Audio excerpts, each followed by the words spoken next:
I feel like that needs to be like a beat longer. I know it just kind of drops off, but it's still sick. I like just it. Loop it. I should actually like just loop that. Just loop it for like a minute. We can have it like a fade out, like a nice little. Just a solid minute intro. Yeah. No, I like it. I like it. It's good. I think it kind of it does exactly what we need and more. Really gets our point across. It does more than that. It does more work than we do. Very true. I'm going to Dune on Saturday. Fuck yeah. I just wanted to get that out of the way because, you know, we had talked about that last time and I need to be cultured by that film. So I'm looking going forward to Dune in IMAX for the second time. Well, first time IMAX, second time going on the 17th. I was going to do IMAX, but then the seats are like your little bucket.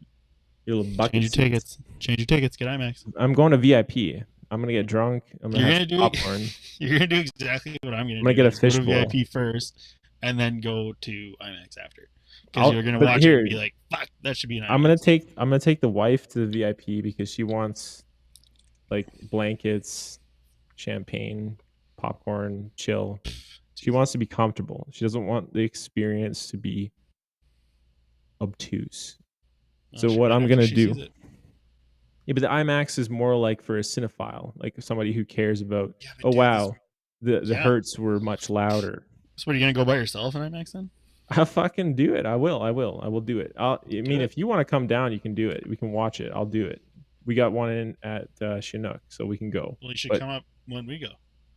But when are you going? We're getting tickets on Sunday. Isn't that St. Patrick's Day? Yes, sir. So you're gonna okay. Well, cool. It's a Sunday.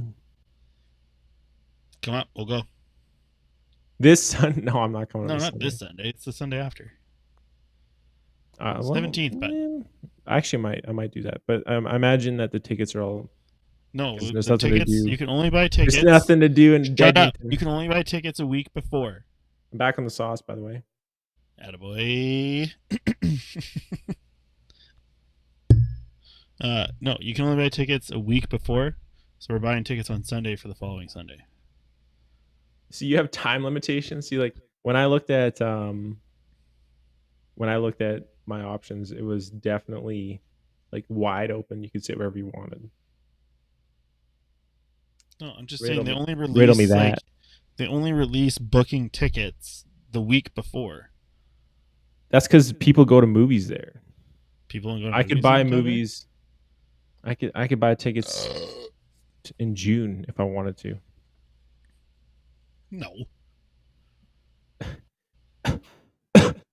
Is it a Cineplex? What are you on to? What is this?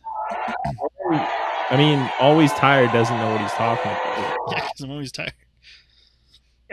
They're sleeping through the news. People are just sitting on their white ties, their white collar. Come up. We'll go. Am I gonna just sit there with you and your spouse? And no, it's freaking me, Lydia, then Bevan. Hey, whoa! Timestamp. How do I do that? Beep. It's me, another person, another relative of yours, and then their friends. Okay. That explains it better, dude. Jeez. I don't remember getting the original invite. I guess I'm just a side piece on that. Holy. Well, you're in Calgary. I didn't think you'd drive up here. I don't think I will either. Well, you might. It's IMAX, bitch. Especially after you watch it on Saturday. Maybe we'll just on Saturday. You're gonna be we'll do a live stream of you in the theater on here, and we'll I don't think that's legal. No, well, copyright, schmoppyright. That's what I say. That's not legal, man. Legal schmeagle. That's what I say.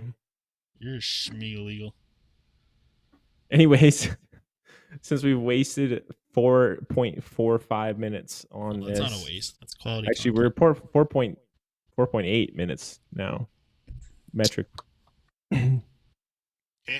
We can talk about, because we only have 60 minutes. We don't want to monologue. We don't want to ramble.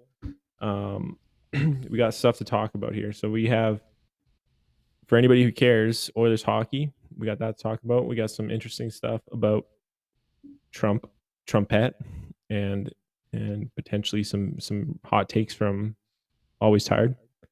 And that's kind of it. I mean, we like the last time we were talking about the online harm. What is it called? Is it actually online harm that they call that? That sounds we kind of got on Trudeau because know.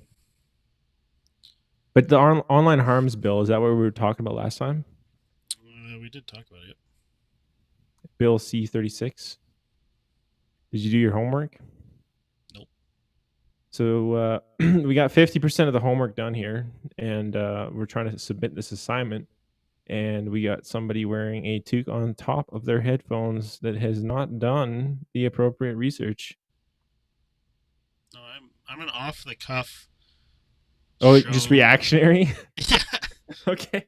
All right. Reactionary. I'm the normal guy. I'm the relatable guy who doesn't actually read articles and just reacts in the moment. No, okay. I can work. I mean, no, I don't know. Our audience of no one can we work with that? You get a true, honest reaction in the moment. No script. No acting. No pop filter on the mic. No pop filter. I'll pop and I'll bang. Okay. That's good. I mean, that's what everyone's here for, really, honestly. So we can. All right, let's start off on a lighthearted note. The Bruins. Oilers. For anyone who cares. Well, it's the Bruins who got smoked. A lot's happened in the Oiler world since the last time we talked about the Oilers. That was only 2 days ago, which is good. That's good for us. We're on another 5-game streak. That's actually sick. That's awesome. That's sick as hell. Yeah, who did we beat last? What was our Bruins. last? We got, I know, but before that it was Bruins, and it was Blues. Pittsburgh. No, it was Pittsburgh, and then it was Blues, and then it was, I want to say LA was in there. Was it the game that we went to? We didn't talk about it. We haven't talked about that one. That was a sick game. That was the first. That was no, I don't know if that was the first on the winning streak. Because they lost before it. Because the game before that was Calgary. Oh, that's true.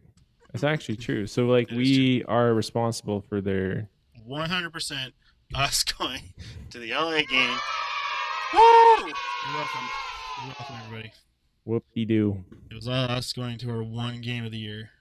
That was a lot of fun. I don't care. They call it cheesy. They call the Oilers fans are doing the wave. But there's people who go out there and they spend like $100 on their seat, and they want to have a good time. They don't even care at that point if the beers are $50, and you have to tip yourself to get it out of the fucking fridge.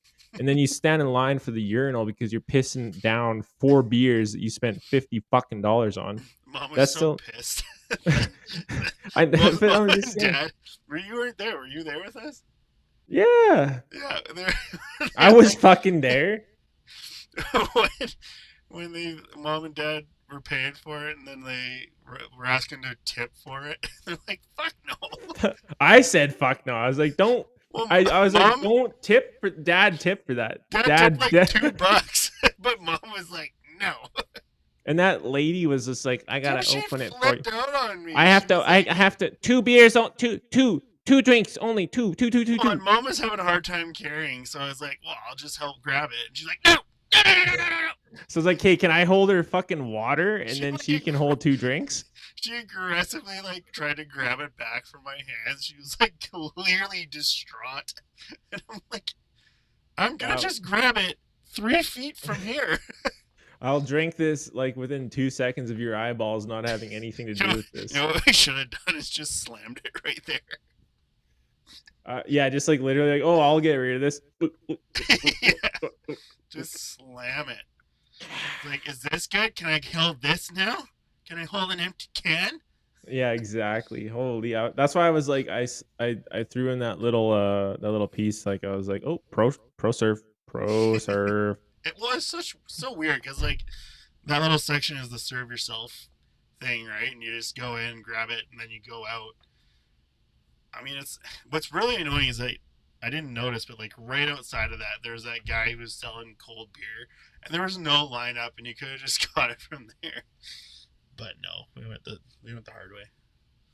Yeah, well, once you invest in that line, you gotta stand We went the hero route. it.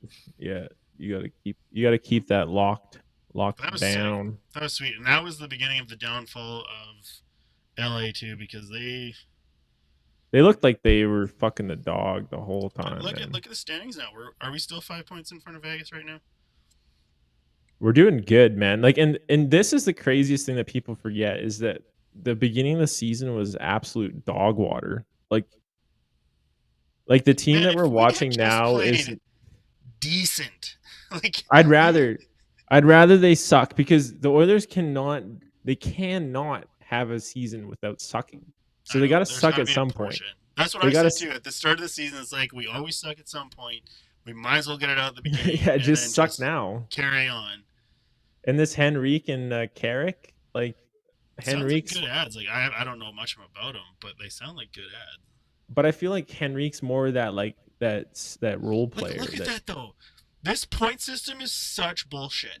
Look at this. Points? Vancouver has only won 2 more games. They've only won 2 more games, but they have 7 overtime loss points, and we have 2. So? Right there, OT lost it. Right. OT 3. It's 3. Oh no, this is their home. Overtime. Sorry. Yeah. So it's 17. 4. Yeah. So it's 7. Yeah. So 5 extra points. Yeah, so 5 more points. They've only won 2 more games than us the entire season. But for some reason, the Vancouver Canucks are being touted as like the best team ever. Oh, they're so good. They've won 2 more games. Well, let's pump the brakes. So they got 87 points, and we have 4 games in hand. The Jets have 83. How did Dallas start beating Winnipeg? Because Winnipeg's on fire. They're only 2 points up.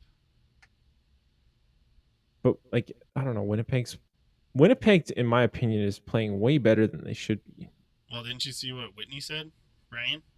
No, fill me in. What do you say? Like on Spittin' Chicklets or what?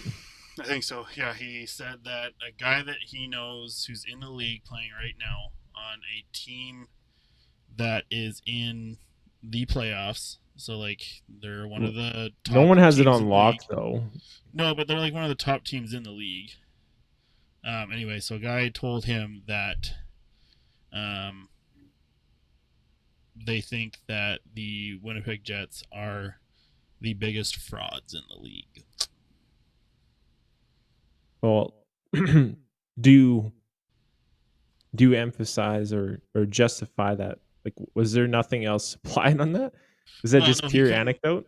No, like it's a guy that he knows who's in the league playing right now on one of the teams that's in the league, and he told him, but he couldn't say who it was because he's in the league right now and he's playing on the team, so he couldn't say who it was. And Biz even tried to ask him like if they end up playing each other in the playoffs, like could they end up playing each other in the playoffs? He said yes.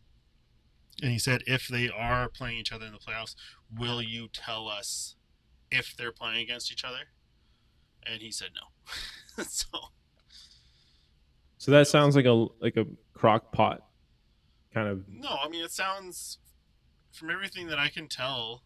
What makes them a fraud though? They got like one of the best goalies in the league. Hellebuck is like what the fuck is his numbers? Let's go check. Yeah, but if a goalie alone could win you playoffs, goalies alone do, man. Like they honestly they would have won then. Because if he's the best freaking goalie in the league, then why didn't they win the past years they've had him? Yeah, but like look at Bobrovsky. Like he literally fucking single-handedly made the Panthers a legitimate team. Okay, well then why haven't they won yet? Because they've had Hellebuck for a while. Well, goalies are voodoo magic. Like a good goalie isn't a good goalie all the time, and every single good goalie sucks ass at least. There's a 50% of the time. Skinner had a better record than him. Skinner looked fucking great. Dude, Skinner last night posted what over a 960 save percentage. No, but he's like throwing the blocker out. He's throwing the fucking glove out. He's sliding across the cleat. He's doing swan dives. I was like, he's watching the puck. He knows what's going on. You look great. Where and Pickard the night before, He looked good too. I was like, this tandem is actually so good Actually, really compared good. to Mike fucking Smith that we tried to do the stretch with last year. Yeah. Like Mike and No, that wasn't Skinner last year. That is was the year like a before that. well, who was it last year? It wasn't It Campbell, was was it? yeah, it was Campbell and Skinner, but it was Skinner's first. It's so funny because everybody. No. Yes, it was. It was Skinner and Campbell last year. Well, Campbell's a fucking wet noodle. Pickard at least Campbell. has like Pickard in all reality is the most consistent goalie in the Yeah. league. No, that's what I said. Like, it's so funny because He's people not a starter, but he's good. keep bringing up that like, oh, what happened to Skinner last year? We don't want that happening again. Blah blah blah blah blah. But I'm like, dude, the guy was like 24, 25. I think he just had a kid. Was that last year? I think it was last year. He just had a kid, and it was his first playoffs, and he wasn't supposed to be the number one goaltender. That was his first freaking year. They signed him as a backup goaltender for Campbell. Campbell shit the bed so hard that Skinner had to back him up and become goalie one. And like, you can't lay that all on the guy and say it's just going to happen that same way this year. He's a completely different guy. He went through the playoffs. He's gone through stuff this year. He's played more often than not very good for us. And if we play even mediocrely good at defense, he plays awesome. Like, if he doesn't have to get pick up the third shot, then he's good. And every goaltender is going to be better if they don't have to catch the third rebound. No, I fully agree with that. Like, and he seems to be thriving under like a team that's defensively figured it out for the most part because they did.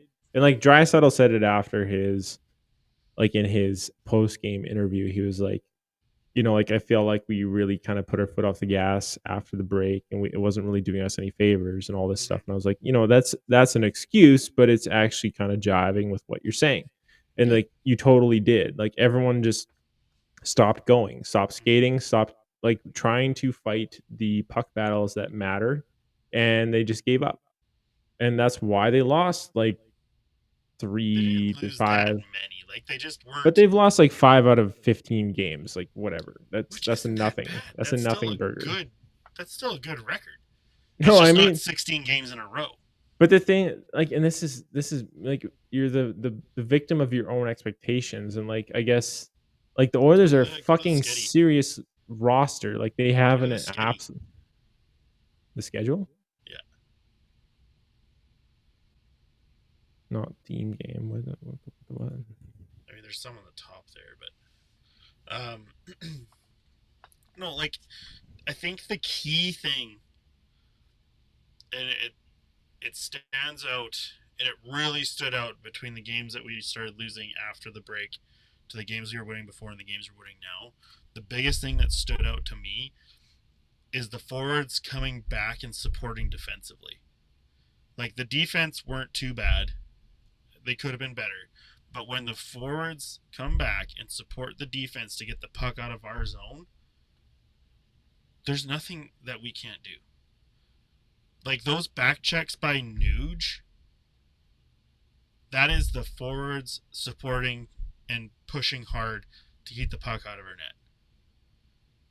Well, I agree. Like, it all started with like, this if they game. can get the puck out of the slot after the rebounds and stuff like that, if they can clear the slot, because the two defense have the guys in front of the net or just off to the side of the net, and then it's the centerman and the forward and the two wingers that need to watch the slot and the guys in those zones that are pretty deadly, like the side around the ringette line and in the center dot kind of area.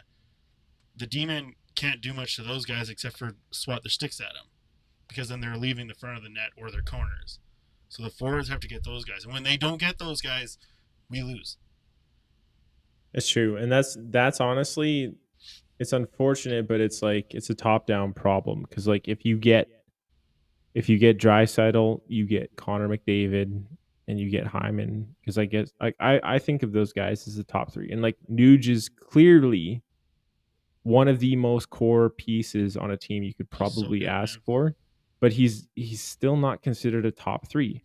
But at the end of the day, like if you get those guys back checking, like the top 3 guys, your team buys in. Nuge is just a number one. Nuge isn't even a number because he can play anywhere. He's with the anybody. ultimate two-way. He's the ultimate two-way. He is the best. He's ambidextrous. He will go down as probably one of the most underrated players ever. For like his contributions that make other people look better, for his contributions outside of scoring points. He is so good at all the little things in a game. Like, if he didn't do those 2 back checks, those 2 games are pretty much losses. It's honestly like you're not underrating him at all. Like, he is honestly, the fact that you skate that hard, he's beaten by, like, Buddy was almost at the fucking ringette line and Nuge was at the blue, and he still got to him. He closed the gap, got the stick in the way. Can you pull that up? Yeah. It's probably on YouTube somewhere. Yeah. Can I pull it up? Let's go. Like, and this guy's, he's not young anymore, isn't he? Like, he's almost 30. Oh, he's still young. Well, Can't even grow a mustache. He can't even grow a mustache. Well, that's the epitome. Don't write him like a mustache. The wife, we watched the game last night, and she was like, "How old is this guy? Like, he looks like he's 18 because he looks exactly the same. He hasn't aged. He's honestly found the fountain of youth. Like, he's somehow. So that's the goal. I think they actually do highlight Nuge's skate back here. Oh, this is OT. Was it an OT? No, it wasn't an OT. It was no. It was before the number. It was before our first goal because it was our open net that he saved. So go back. Summer. Because nothing happened in the game. It's somewhere in here. Somewhere in here. It's gotta be somewhere in there. Are you getting audio from this? No, we're not. I don't think so. It's also not playing. Hang on. Shattenkirk. Also, those jerseys look dumb as hell. And they're gold. They have like glitter gold in them. I can hear it. Can you not hear it? No.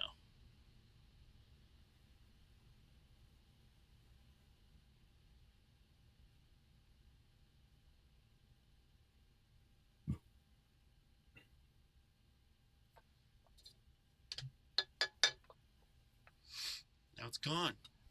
Yeah, just one sec. I'll put this on here.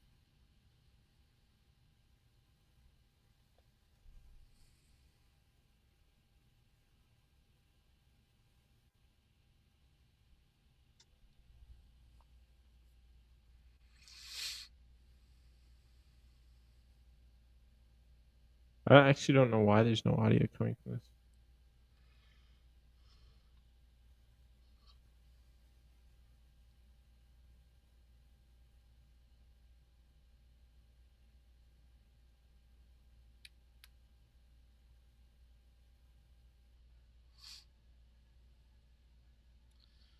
I mean, Skinner couldn't do too much about that one. But see, if a forward had been hard on that guy in that corner,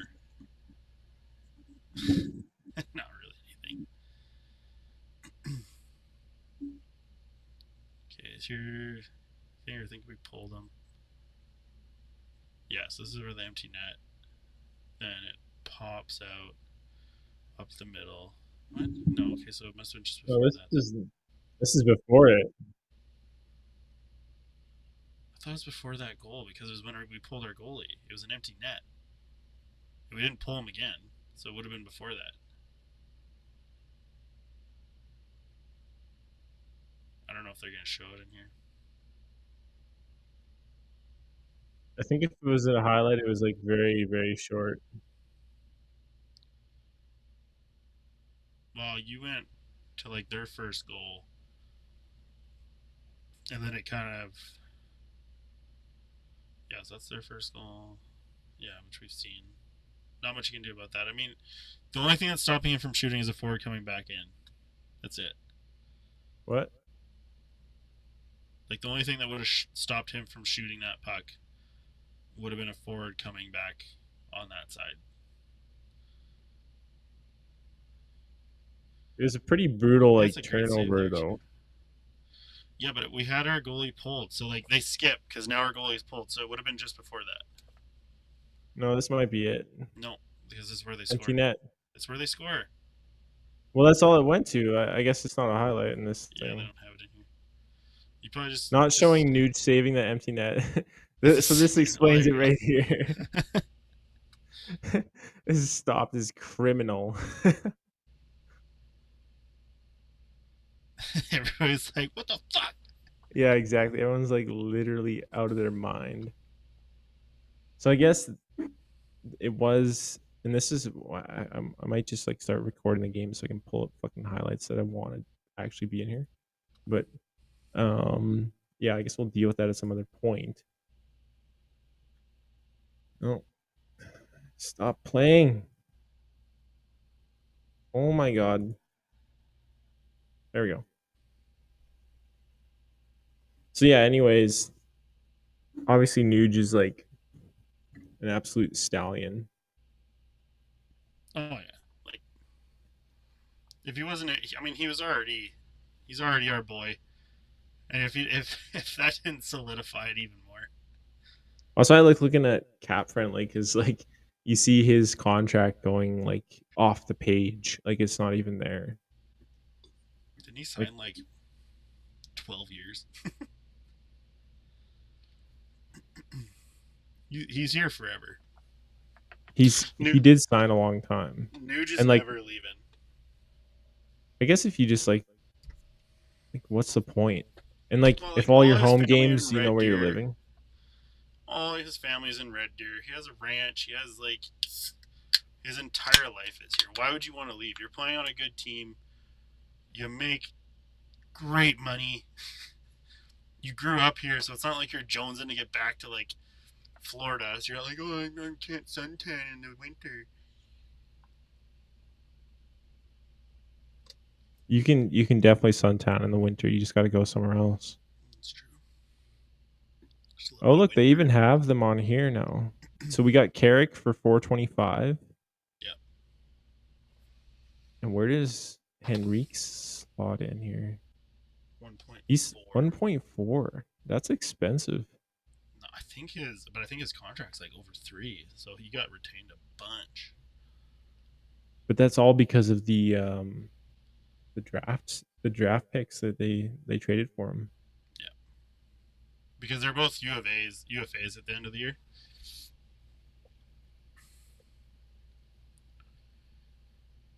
What's the green mean? Waivers exempt.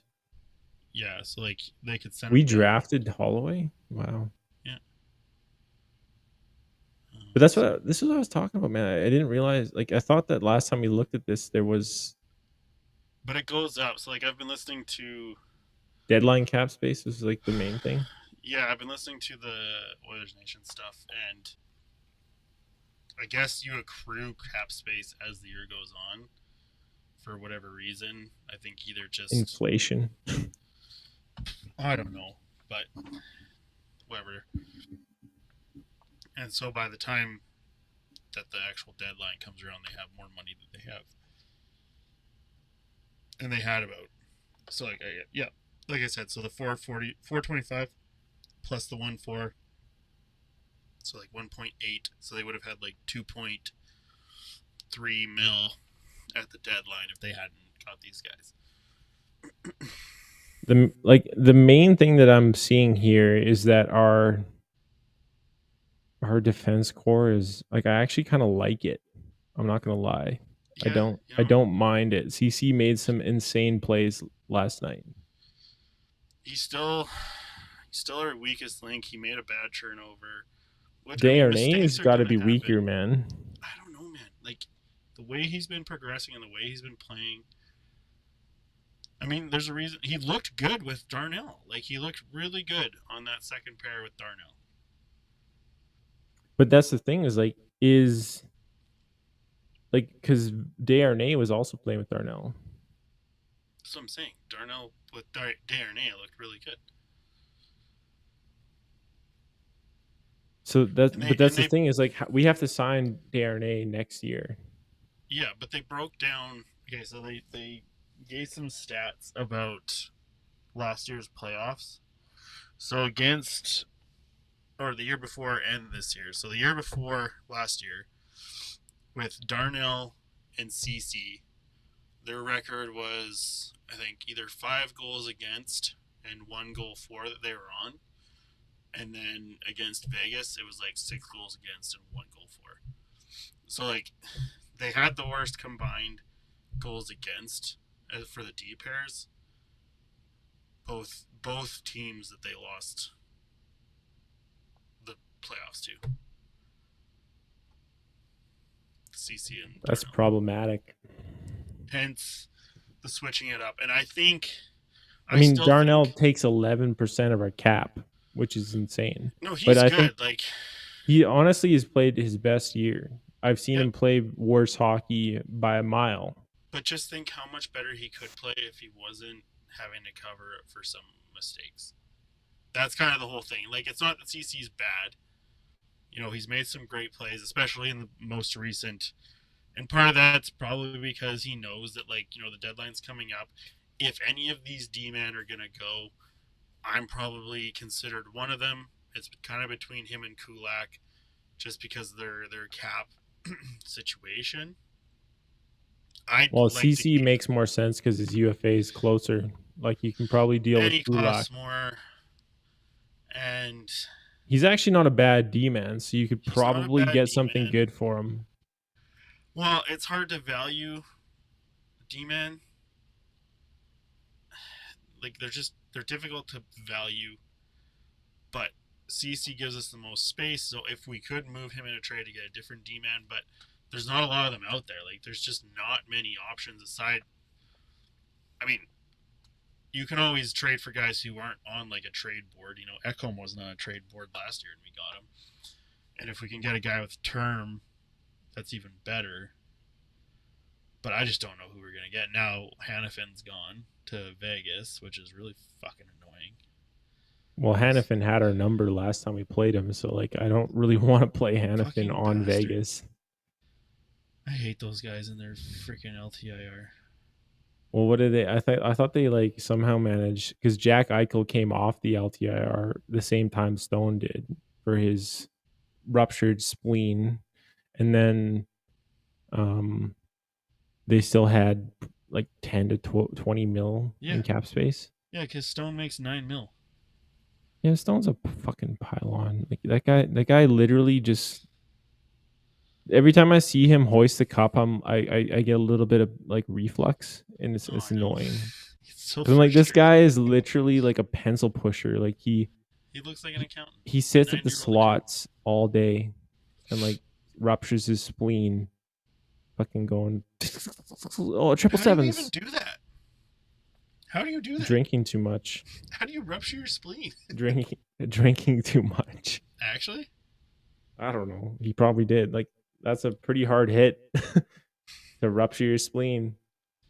I don't know. Or like a cross check. Like you'd have like your spleen's like in the lap, like the back part of your back there. Like that thing's protected for the most part. But and like if you ruptured that, you got smoked. If he comes back for the first game in the playoffs again and plays the whole playoffs, he doesn't get injured again, he's not out again, and he looks good. Okay, because in the playoffs last year, after breaking his back and supposedly being out forever, he's a liar. He is a liar. He's categorically like that. Those injuries are lies. But the amount of setup you have to do to pass that, because you have to have a doctor willing to basically say, "It's Vegas, baby." Oh, yeah, that's true. But it's like what happens in Vegas stays in Vegas. First game again. If he comes back for the first game. There will be so much stink about it. They might change the rule because, like, remember, like, so basically the NHL kind of does that 3 strikes thing. Like, the Oilers got 3 first-round draft picks because that they just like won the lottery, and then they changed it after that because like you can't do this 3 times in a row. It's a random lottery. I know, but like. The NHL doesn't do shit until there's enough recurring shit that happens, and then they do something. Yeah. I don't know. Like, there'll be a lot of angry people if he comes back for the first game again. After they just opened up 9 mil a couple weeks before the deadline. I mean, nobody will care if they pick up people who don't do shit. Here's But the thing. if they pick up trades that somehow get them competitive, because they do stink. Like, they fucking suck right now. And if they somehow become competitive because they picked up some good guys, that's a big problem because they've manipulated the system. And I guess the main argument that everyone else makes is that you could do it yourself. Sure. Yeah, but you have to have a situation where it looks legit. Because, like... And I guess everyone's calling their bluff that, like, how does Mark Stone, with, like, one of the biggest contracts in your team, get injured every time before the trade deadline? Yeah, like, it's... Even if it is a real thing, it's Loss. very suspicious. Loss. I hope they suck ass. Holy. And here's the thing. Their February wasn't that good. Here's the thing. Win, loss. If loss, they... loss. They lost a lot of games. If they... Okay, if they start losing and lose a spot in the playoffs, if they drop out of the playoffs, Stone will come back. If they stay in the playoffs, Stone stays out. You think he comes back off LTIR if they lose a spot in the playoffs? Yeah. That's always Tired's prediction here? Yeah, like if they drop out of the playoff spot, which I think is pretty hard for them to do. But I mean, like, at this point with the deadline, you have to suck real hard if you're in a decent position to drop out. Because, like, what, Seattle's next up behind them? Let's see. Yeah, so 67-73, they're 6 points. It's not 6 that points. crazy. Like, if Vegas drops out of that spot, Seattle takes it. But this is the crazy part. Like, if you look at this, the Flames are at a differential. Like, they're even wins losses of 0. No, isn't that goal differential? Is that goal differential? That's goal differential. It's between goals for and goals against. Okay, well, that's fucking... That can't be... It is right there. Look at goals for, goals against right next to it. That's San Jose. That's so bad. That's like beer league numbers, my so dude. Bad. That's so bad. I mean... Wait. Go to... Yeah, I guess goals for, goals against. These are even. Go to Blackhawks. They're still not that bad. I mean, they're really bad, though. So it's fair to say... Like, the Eastern div is like, look at this, man. Like, the bottom team has a goal diff of 17. That's some tight ass games. Yeah. The Canadians somehow... I mean, I don't fucking care, but I guess it's still win games with a goal differential of -45. The Panthers are plus 61. Is that the best goal diff in the league? It is. Who? The Panthers plus 61. What? 211 goals for. And that's what a good goaltender does for you, I guess. Games. Honestly, though, like 211, like, if we do this, like, who's the best goals for? Toronto wins that div. 206, 206. 232. Like, the positions don't even change at all in the Pacific. Man, the Pacific is just a... Look at the separation between us and, like, it's plus 41 and plus 49, but then Vegas is plus 16. They just... But that's the thing is, like, Vegas, even if you watch the game that they beat the Oilers... But our points percentage... They knew how to beat... percentage, man.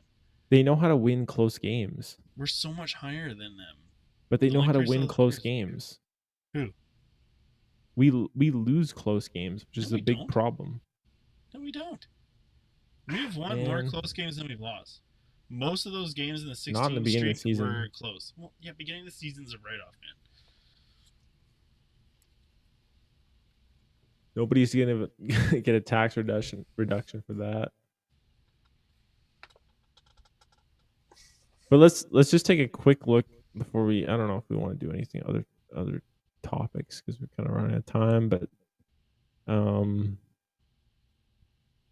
so what did everyone finish like in 2020? What does the P mean? Points percentage? What's the X's in the P next to their names there? Playoffs and clinched. They've clinched now already? This is the last year. Oh, yeah, okay. Okay, so P would be President's Trophy. They're the best in the league, is what that is. I don't know what Y is. It's got to be a legend down here, isn't there? Clinch division, President's Trophy, playoff spot.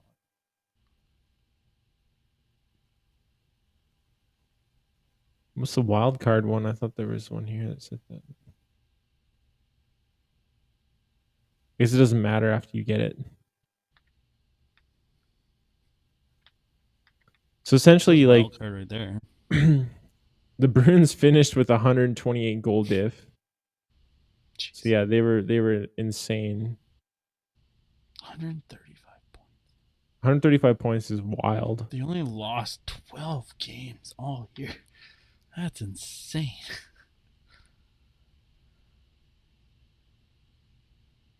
And the Knights had 111. Our goal diff was way higher. So like, I guess if you're looking at like that as a factor, it doesn't really mean you're gonna win. No, I mean, it's more like we had the highest goal diff in the entire fucking Pacific Div. I think the points percentage is a closer indication of how well you're doing. Because it's like how likely you are to get the win, kind of.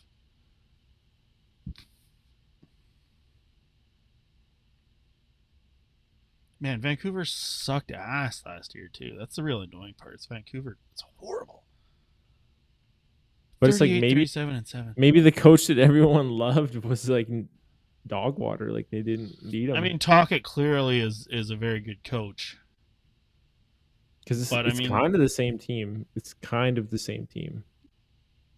Kind of. I don't know. It really is such a. It's such a wild. Like the whole league is such a wild card. You can't know what's going on. You don't know what's going on. You don't know how people win so much. Like, you can kind of because you can play a very, very good game. You can play your best game and still lose. There's no guarantee. And that's honestly why hockey's entertaining to watch. And like being an Oilers fan is a fucking emotional up and down. Like, because you are gonna have to somehow deal with the grungy losses. But like the thing that I'm pretty confident the Oilers are going to get into the playoffs. I'm just like their matchups are very critical because like they do actually whoop on teams that they are known to beat, and they also suck against certain teams.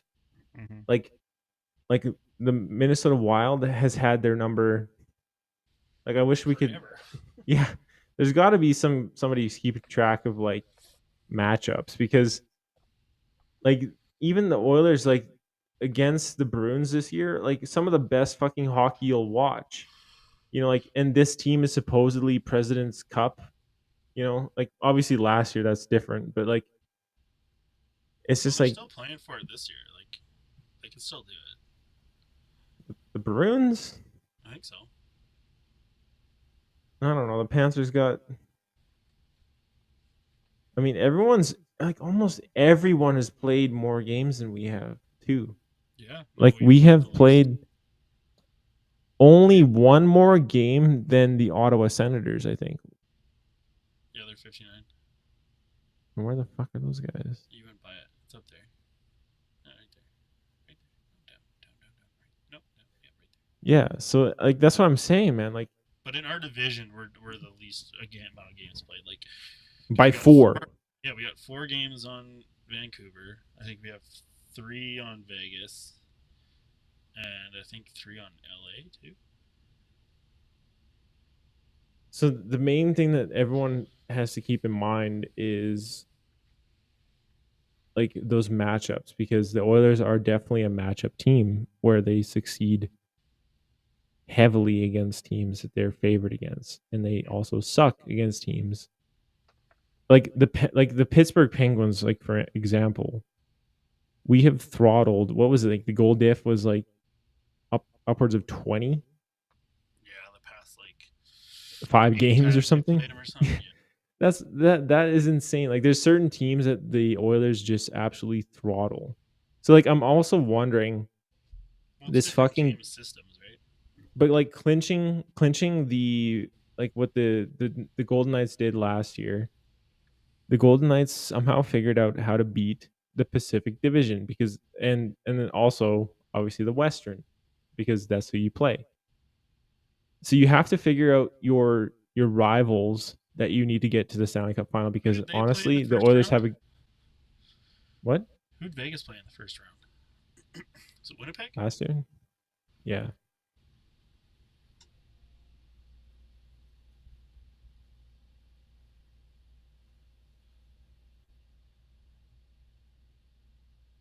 So they would have played first and would have played Winnipeg, right? Oh. And so Edmonton played LA. Yeah, we beat LA. Because that's Pacific. Yeah, okay. And then one of them played, yeah. So we But then we beat one more. So we beat LA. Wait, so if we get first in our division, who would we play? That's what I'm saying. Like, the playoff bracket's definitely different. Playoff format. Here we go.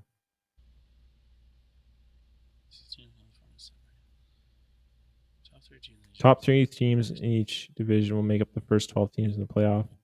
Remaining 4 spots will be filled by the next 2 highest placed finishers in each conference, based on regular season record, regardless of division. I guess that's why it's a wild card. Huh. Interesting. Home ice advantage. Yeah, it's just 4 runs. I don't know if that's ever really happened, like this sentence. Probably not. It'd be, a conference would have to really suck. Okay, so first round, division winner with the best record in each conference match against the wild card team with the lesser record. Yeah. Okay, so in theory, go back to the standings for this year and go by conference.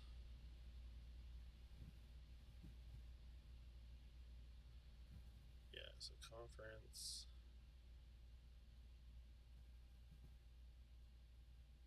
So the top 17, no, what they say, 6 teams? Because there's 2 positions from each conference that fill wild card. If we get first in our division, we would play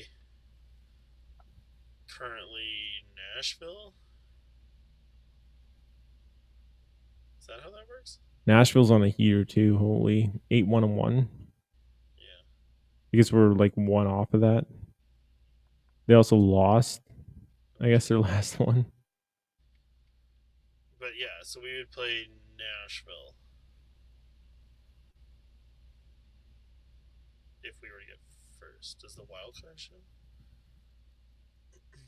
Wild card, I think, shows who is clinched for the most part. So we have. Okay, so that's the top 3 of each, and then the wild card's the rest of the league. Yeah, and wild card. Vegas is currently in a wild card spot, and we're 5 points above that. So the Canucks would play the wild card position, wouldn't they? Currently. And we would play the Kings. Currently. But I don't think it's guaranteed that we would, like, the Vancouver would play Vegas. No, like, I don't know how that works. Because it's tied right now, so it would have to be like, if the playoffs were right now, it would go by goals. Crazy. Nashville's tied with Vegas? Well, Nashville's been on a heater, man. Like the last 10 is 2 losses, 7 losses, 2 wins, 1 overtime. And Nashville's on 8 wins, 1 loss, 1 OT loss. That's crazy. But like, everyone below Nashville is kind of out of it for the most part. The Canucks record in the past games, 10 games. It's 4-5-1. That's brutal. I know, but LA this is the thing. 6-3-1. This is what everyone's maybe laughing about is like the Oilers sucked ass in October and September, but I'd rather suck ass then than when you're racing for the last little breadcrumbs. Yeah. And like the other thing is like, do the Oilers actually want first place in the div? Because if our wild card is against Vegas, I guess it'd be nice to get them out of the way first. But we have not had a good time against Vegas.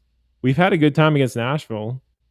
Yeah, that'd be interesting. That's what I mean. Like if Vegas drops out, man, like, because like you can make all the additions you want, but if those guys don't play, they might not mesh in your team, man.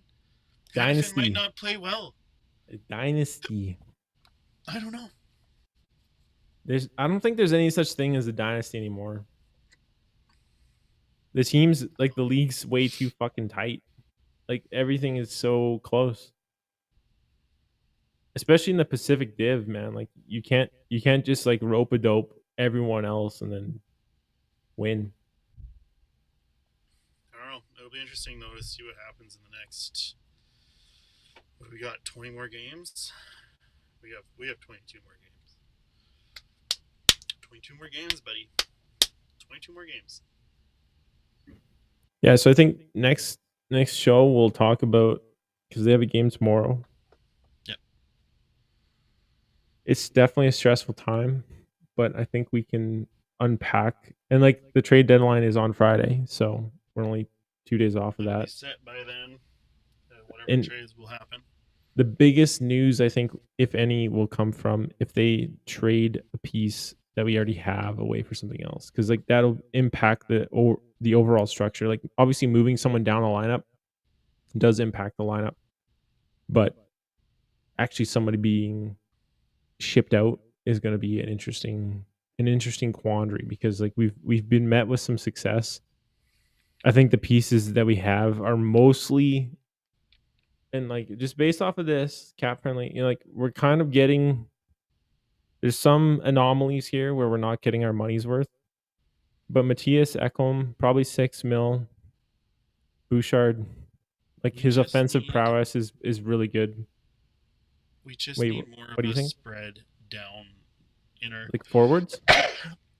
Yeah, like honestly, like Connor Brown could probably kick rocks for sure. I think we need another defense, just because if somebody gets injured or whatever in the playoffs, our next option is Broberg, who isn't bad, but like you don't want to rely on bringing a guy from the AHL to like save the day.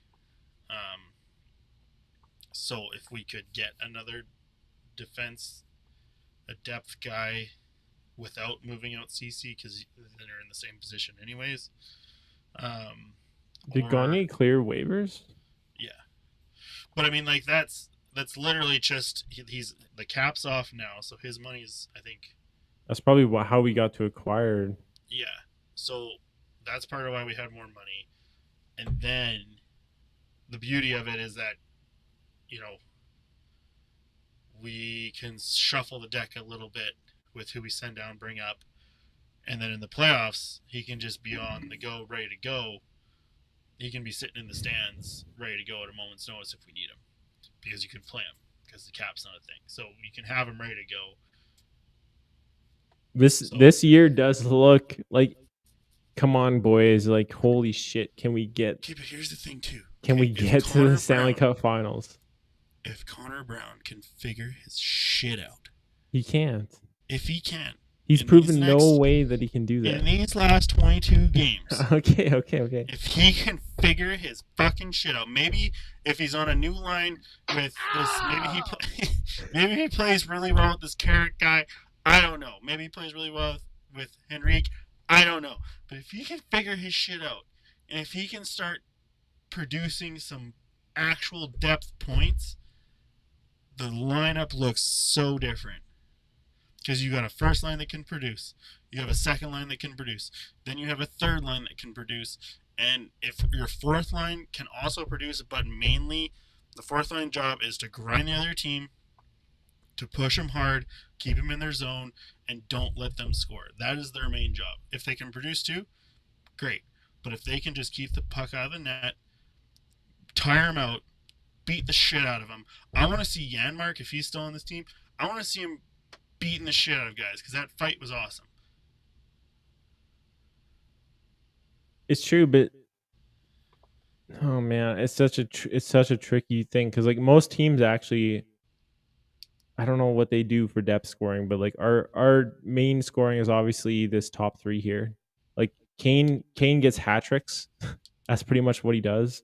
Like if he doesn't get a hat trick, he doesn't get anything. But keep in mind how Nugent different Hopkins these guys are in playoffs, man. is 1,000% two-way. That's true. Kane is definitely a playoff guy. Draisaitl, But like Kane, if you go under this line, man, like it's a big question mark for all these fucking Fogel's dudes. good.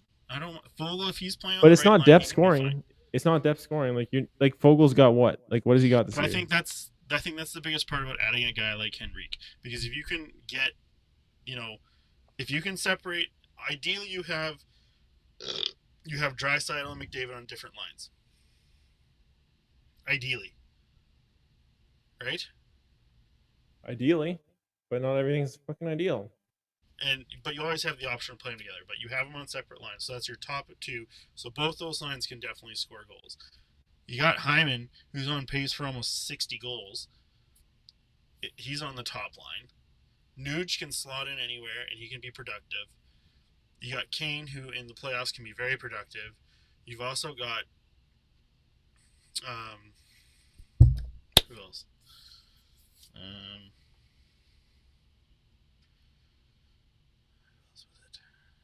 I mean, Fogel's produced when he's on the top line. Like when he's playing in the top two lines, he's produced. Like he's got 31 points. But I know, That's but like pretty good. he only gets that spot if Hyman isn't there because like I don't know, like Draisaitl can be obviously first and second line, easy. And the guys Bush like, has 60 points. He has 45 assists. but I mean that's what you need. You need other pieces to slot in here. So Obviously, Adam Henrique fits in right under Nuge, which is great. I know, it's awesome. That's the best part about adding him. And like the guy was what, like 750? Well, and the other guy, Carrick. What's so his cap hit? Oh, you want to go here? Yes, go down. Carrick. Yeah, so he slots in above Ryan Janmark and Derek Ryan. Yeah, so like he can put some production hopefully in like that third, fourth line. But how is like Connor Brown should be in the minors? Like he needs. I don't know what he's doing. Like he's had an absolute stinker. I don't know how. Like he has. I guess he's got one more assist than Holloway. Like Holloway is also like a problem. Like how like our defensemen. We have like what 3 defensemen that are like hired points getters. Yeah, but Holloway also doesn't get played enough to show production. Like he is only getting like between 5 and like 8 minutes a night. I guess, but that's like fuck. It's still scary, man. Like this whole allotment is scary. But like I don't know what other teams look like, right? Like you don't have an entire roster of 20 goal scorers. Last year we had the most, didn't we? Well, 300-point scorers. Yeah, which is insane. But we also had like 10 guys above 10 goals. But I think we're in better shape this year just because we have had way less goals against. And I don't know if it's actually like way less, but let's just see it because like goals against. One thing that we haven't been able to do in all of our past years is we have not been able to keep those close games or come back from those close games to win. The way we have won games and kept them close this year is so different to how we've usually played, because it's either we win by 5 or we lose. This year, we can win a 2-1 game. We can keep it at 2-1, or we can come in at the third period and clinch it. That's due to our D core. I know, but like that, I think, is going to be the difference in the playoffs, because the playoffs are more close games. You don't usually get blowouts. I don't know. Like Stuart Skinner's goals against save percentage, like everyone's above 900, which is I think the playoff stat is like if you don't have a goalie that's above 9-10, you can't win. Like especially in the last like 15 years. Like you need a goalie that's above a 9-10 save percentage. Like they're just stopping that many shots versus letting them in. Goals against is obviously goals over time. So it's 900 or better, I think, is doable. I don't know, man. We'll have to look it up for next time. We'll see. But I think our chances this year are actually better than last year because we do have significant pieces that are worth a lot of money that are doing way more than what they've done before. Yep. And like Ekholm, the guy came in, he's worth what, 6 mil? 6 mil. And like he's just playing consistent. Like he maybe makes 1 or 2 mistakes every 10 games. Like that's what you need. And Darnell Nurse has really, really stepped up. Like the guy is making tape-to-tape passes, 2-line passes all day. I honestly haven't really I don't think I've watched one game this year. Been like, Nurse, what the fuck you doing? I know, he's actually good as hell all the time. But this year, he has been great. And Bush has been awesome. Ekholm's been awesome. Kulak, couldn't ask for more. Desharnais is my most improved player in the entire league. From what he was playing last year to this year is an insane leap. Like, he is playing excellent. He's blocking shots. He's getting in the way. He's a giant dude. He can stick check you from 2 blocks away. I wonder if that's like the Paul Coffey effect, honestly. Like, 100%. Is everyone like kind of giving this guy like shit? Like, hey, you got no coaching experience. Wait. You got no coaching experience? You don't know what you're doing? Get out of here, you piece of shit. Is that essentially was? Whoa.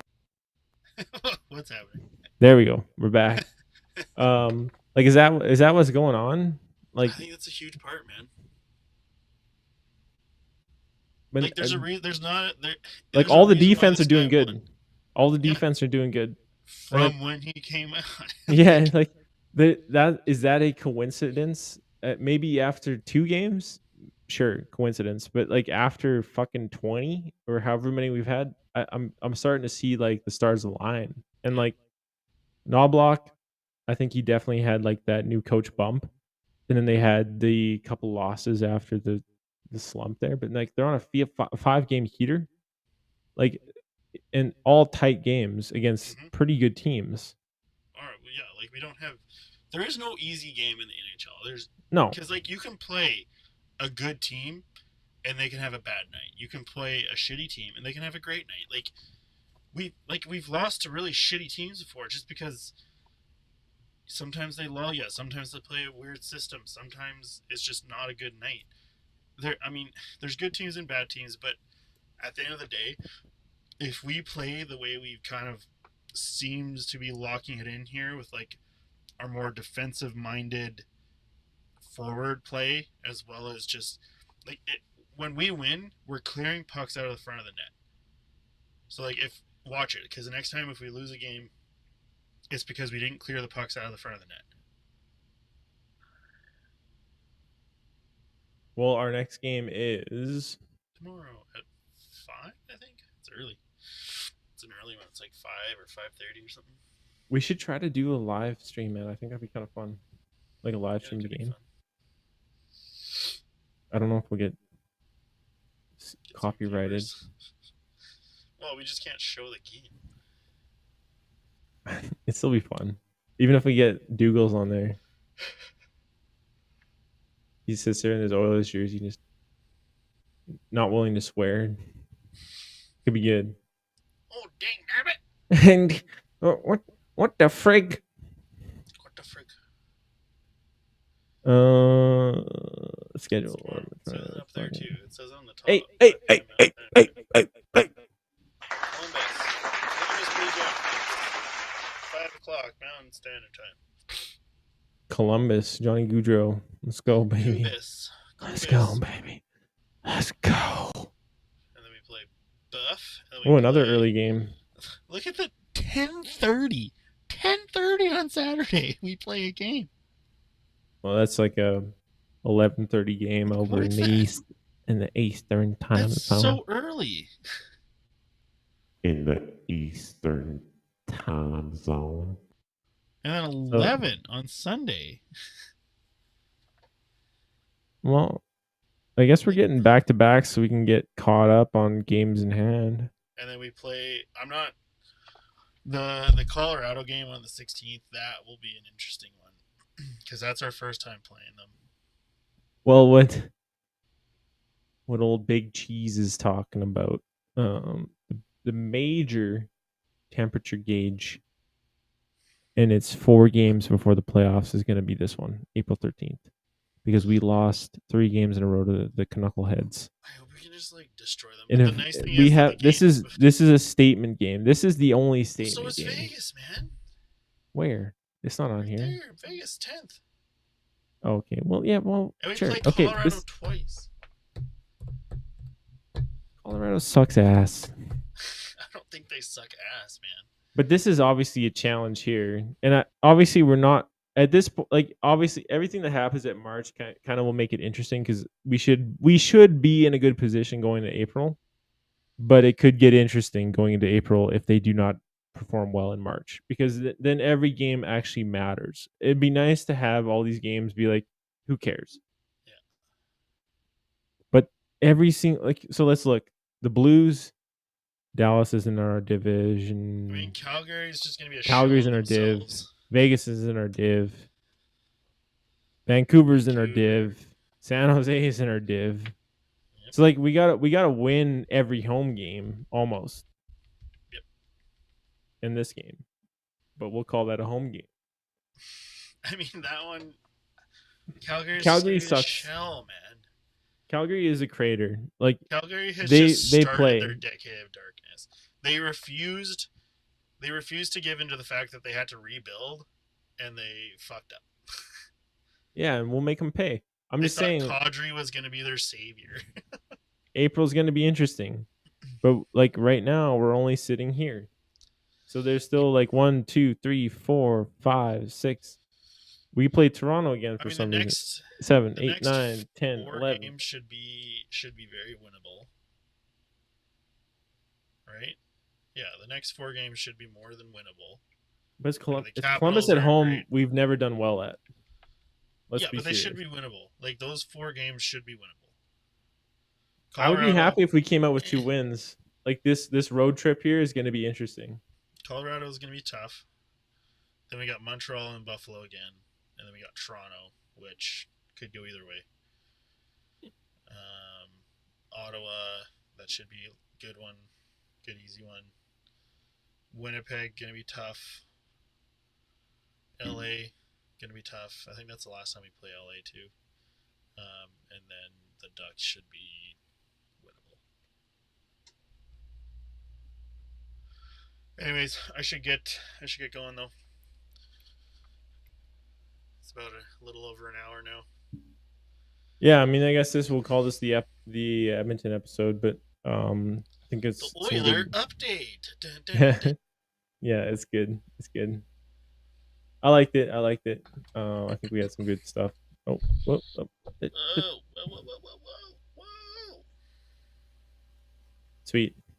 That's some insightful information from Always Tired. We'll see how it goes tomorrow for the game. Wait, I gotta play some. Here we go. Our outro music. All right. Well, thanks everybody for coming on tonight. It's been a great time. Grab your pints, refill them, everything. Let's have a great night. And thanks for joining the Unfamous Podcast. Thanks for the Oilers. See you next time.